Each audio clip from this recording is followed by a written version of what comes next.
மக்களே, இது உங்கள் ஆர்கே தமிழன். நான் உங்கள் ஆர்கே. போன எபிசோடில் நம்ம பார்த்துருப்போம், நம்ம ஹீரோ வந்து என்னடா நடக்குது இங்கே அப்படின்னு சொல்லிட்டு பார்த்துட்டு இருப்பாரு. சரி வாங்க, நம்ம அடுத்தது என்ன நடக்குதுன்னு சொல்லிட்டு இந்த கதையில் பார்க்கலாம்.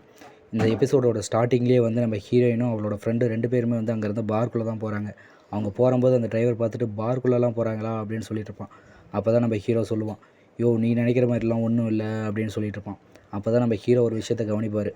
அந்த இடத்துல நம்ம ஹீரோயின் கூட இருந்த பொண்ணு வந்து இதெல்லாம் ஓகே அப்படின்ற மாதிரி சிம்பிளை காமிச்சிருப்பாள். நம்ம ஹீரோவும் அவங்க பின்னாடியே போவாப்பில். அந்த இடத்துல இருந்த அந்த பொண்ணு வந்து நம்ம ஹீரோயினோட காதை கடிச்சிட்டு எங்களுக்கு ஒயினை கொண்டு வாங்க அப்படின்னு சொல்லிகிட்டு இருப்பாள். 2 பேரும் போய் உட்காந்ததுக்கப்புறம் தான் அந்த பொண்ணு கேட்பா, என்னாச்சு, ஏன் இப்போலாம் நீ வந்து ரொம்ப பேசவே மாட்டேங்கிற அப்படின்னு சொல்லிட்டு நம்ம ஹீரோயின்ட்ட கேட்பா. நம்ம ஹீரோயினும் சொல்லுவான், எல்லாம் ஒர்க்கோட கவலை தான் அப்படின்னு சொல்லுவாள். ஒர்க்கை பற்றி நீ ஏன் நினைக்கிற, இந்த இடத்துல வந்து வாட்டி ஜஸ்ட்டு என்ஜாய் பண்ணு, ஃபன் பண்ணலாம் அப்படின்னு சொல்லுவாள். நம்ம ஹீரோயினும் கேட்டுட்டு ஓகே ஓகே அப்படின்னுக்கிட்டு இருப்பாள். 2 பேரும் வந்து கொஞ்ச நேரம் கழித்து ஒயினை குடிக்க ஆரம்பிப்பாங்க. சேஸுன்னு சொல்லிட்டு ஒயினை எல்லோரும் குடிக்க ஆரம்பித்து பாட்டில் கணக்கில் காலி பண்ணிடுவாங்க. அப்போ தான் நம்ம ஹீரோயினே சொல்லுவாள், இந்த ஒர்க்கு வந்து என்னை எப்போ வந்து முடிச்சு விட போகுதுன்னே தெரில, என்னை வந்து கொஞ்சம் நாளில் வேலையை விட்டே தூக்க போகிறாங்க அப்படின்னு சொல்லிகிட்டு இருப்பாள். இப்போ எதுக்கு ஒர்க்கை பற்றி பேசுகிற அப்படின்னு சொல்லிட்டு நம்ம ஹீரோயின் கூட இருந்த பொண்ணு சொல்லுவாள். நம்ம ஹீரோயினும் சரிதான் அப்படின்னு சொல்லிட்டு மிச்சம் அந்த ஒயினையும் குடிக்க ஆரம்பிப்பாள். அவள் குடித்தது வந்து அவள் தலைக்கு ஏறி அவள் தோல் மேலேயே வந்து சாஞ்சிருவாள். சாஞ்சு முடிச்ச வாட்டி இவளும் வந்து அவளை எங்கேயாவது வீட்டுக்கு கூட்டிகிட்டு போவான்னு சொல்லிட்டு பார்த்தா அவள் வந்து டேரெக்டாக வந்து மேலே கூட்டிகிட்டு போக ஆரம்பிச்சிட்டா. எங்கடா கூட்டிகிட்டு போகிறான்னு பார்க்குறப்ப தான் அந்த இடத்துல நம்ம ஹீரோயினோட பழைய ஃப்ரெண்டு இருப்பான். அவன் வந்துட்டிங்களா அப்படின்னு சொல்லிட்டு நம்ம ஹீரோயினை கூட்டிகிட்டு போய் அந்த இடத்துல இருக்கிற பெட்டில் வந்து படுக்க வைப்பான். படுக்க வச்ச வாட்டி தான் அவன் சொல்லுவான், எத்தனையோ டைம் நான் அவன்கிட்ட சொல்லி பார்த்தேன், சொல்ல கேட்காம நீ அந்த குப்பை மாதிரி இருக்கிற அவனை போய் வந்து லவ் பண்ண, அவனை வந்து கல்யாணமும் பண்ணிக்கிட்டேன்.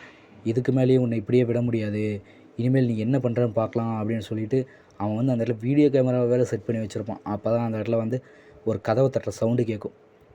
இந்த நேரத்தில் எவன்டா கதவை தட்டுறது அப்படின்னு சொல்லிட்டு அவன் வந்து பார்ப்பான். ஒரு வேளை க்ளீனிங் பாயாக இருக்குமோ அப்படின்னு சொல்லிட்டு சரி அப்படின்னு சொல்லிட்டு போய் அவன் அந்த கதவை திறக்க போவான். கதவை திறக்க போகும்போது தான் நம்ம ஹீரோ அந்த இடத்துல நின்றுட்டு சர்ப்ரைஸ் அப்படின்னு சொல்லுவான்.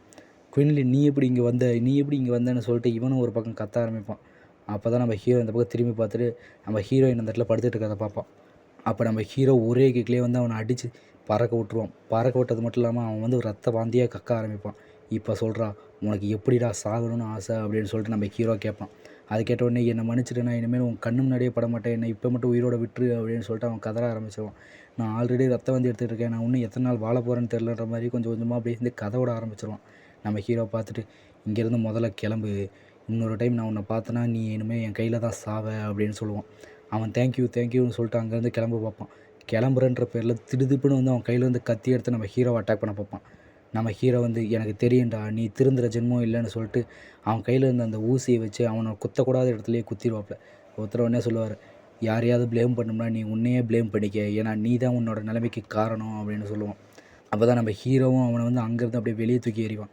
தூக்கி எறிஞ்ச வாட்டி, நல்ல வேளை நான் இங்கே வந்தேன், நான் இங்கே வரலைன்னா உனக்கு என்ன ஆயிருக்கும் அப்படின்னு நம்ம ஹீரோ சொல்லிக்கிட்டே வந்து நம்ம ஹீரோயின்கிட்ட இருக்கிற ட்ரக் எல்லாத்தையுமே வந்து ரிலீஸ் பண்ணுறாப்புல அவரோட மேஜிக் எனர்ஜி வச்சு. நம்ம ஹீரோயினும் கொஞ்சம் கொஞ்சமாக வந்து அவளோட பழைய நினைவுகள்லாம் திரும்ப ஆரம்பிக்குது. நம்ம ஹீரோயினும் கொஞ்சம் கொஞ்சமாக வந்து அப்படியே கண்ணெல்லாம் முழிக்க ஆரம்பிக்கிறாள். அப்போ தான் நம்ம ஹீரோ கேட்குறாரு, உனக்கு ஒன்றும் ஆகலையே, என்ன ஆச்சு அப்படின்னு சொல்லிட்டு. அப்போ தான் நம்ம ஹீரோயின் சொல்லுவோம், எதுவும் ஆகலை அப்படின்னு சொல்ல வரும்போதே வந்து பார்த்தா நம்ம ஹீரோயினோட ட்ரெஸ் வந்து லைட்டாக கலந்துருக்கிறத பார்த்துட்டு சே அப்படின்னு சொல்லிட்டு நம்ம ஹீரோ வந்து கன்னத்துலேயே அப்பிடுவா. அப்படினது மட்டும் இல்லாமல் நம்ம ஹீரோ சொல்லுவாப்புல அப்பிடுவா. அப்புறம் உடனே நம்ம ஹீரோ சொல்லுவாப்புல, நான் உன்னை எதுவுமே பண்ணல, நான் உன் உயிரை மட்டும் தான் காப்பாற்றினேன் அப்படின்னு சொல்லுவான். என் உயிரை காப்பாற்றினியா, என் ட்ரெஸ்ஸை கழட்டி தான் என் உயிரை காப்பாற்றுவியா அப்படின்னு சொல்லிட்டு நம்ம ஹீரோயினி கேட்பா. அப்போ தான் நம்ம ஹீரோ வந்து இவட்ட நான் என்ன சொன்னாலும் இவளுக்கு இப்போ புரியாது அப்படின்னு சொல்லிட்டு நம்ம ஹீரோவும் அங்கேருந்து கிளம்பும்போது ஒரே வார்த்தை தான் சொல்லுவாப்புல, நீ என்னை நம்பினாலும் நம்பலினாலும் நான் உன்னை எதுவும் பண்ணல அப்படின்னு சொல்லிட்டு அங்கேருந்து கிளம்புவாப்புல. நம்ம ஹீரோயினும் அவனை 4 கெட்ட வார்த்தையிலே திட்டிட்டு அங்கேருந்து தலைமட்டிலாம் தூக்கி அடிப்பாங்க. தூக்கி அடிக்கும்போது தான் ஒரு நிமிஷம் யோசிச்சுட்டு இருப்பாள், சே இப்படி ஆயிடுச்சே அப்படின்னு சொல்லிட்டு. அப்போ அங்கே பார்க்கும்போது தான் அந்த இடத்துல வந்து கேமரா இருக்கிறத வந்து நம்ம ஹீரோயின் பார்ப்பா. அடுத்து என்ன நடந்திருக்குன்னு உங்களுக்கே தெரிஞ்சிருக்கும்.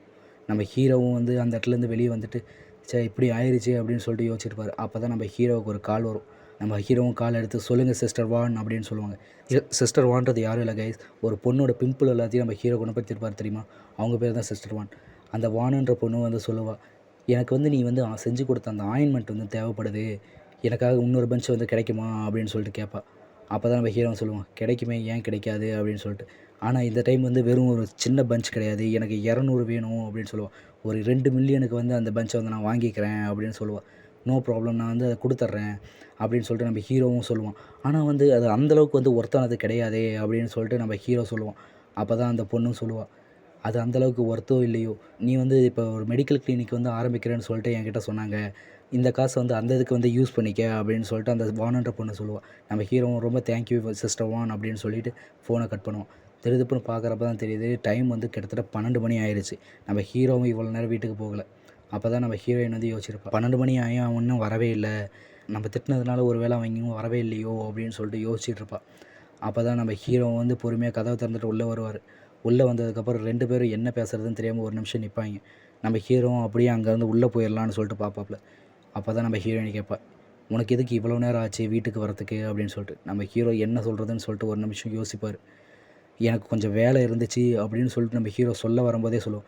ஹீரோயின் சொல்லுவா, சரி நான் கேட்டதே மறந்துடு அப்படின்னு சொல்லிட்டு. நம்ம ஹீரோ இதை பார்த்துட்டு அடுத்து என்ன சொல்கிறதுன்னு தெரியாமல் ஒரு நிமிஷம் யோசிப்பார். அப்போ தான் அந்த பொண்ணு சொல்லுவாள். அப்போ தான் நம்ம ஹீரோயினையும் சொல்லுவாள், இன்றைக்கி அப்படின்னு சொல்லுவாள். சரி ஓகே விடு, என்ன ஆச்சு இன்றைக்கி, நீ இன்றைக்கி எப்பயும் மாதிரியே இல்லையே அப்படின்னு சொல்லிட்டு நம்ம ஹீரோ கேட்பான். அப்போ தான் நம்ம ஹீரோயினையும் சொல்லுவாள், என்னை வந்து இன்னும் கொஞ்சம் நாள் அந்த கம்பெனியை விட்டு வேலையை விட்டு நிறுத்த போகிறாங்கன்னு நினைக்கிறேன் அப்படின்னு சொல்லுவாள். வந்து நம்ம ஹீரோயினுக்கு வந்து அந்த கம்பெனிலேருந்து வேலையை விட்டு தூக்குறாங்க. என்ன ஆச்சு, அடுத்தது வந்து நம்ம ஹீரோ இதை எப்படி சரி பண்ண போகிறாரு, இதை பற்றியெல்லாம் நம்ம நெக்ஸ்ட் எபிசோடில் பார்ப்போம் கைஸ். எல்லோரும் மறக்காமல் சப்ஸ்கிரைப் பண்ணிடுங்க. பாய்.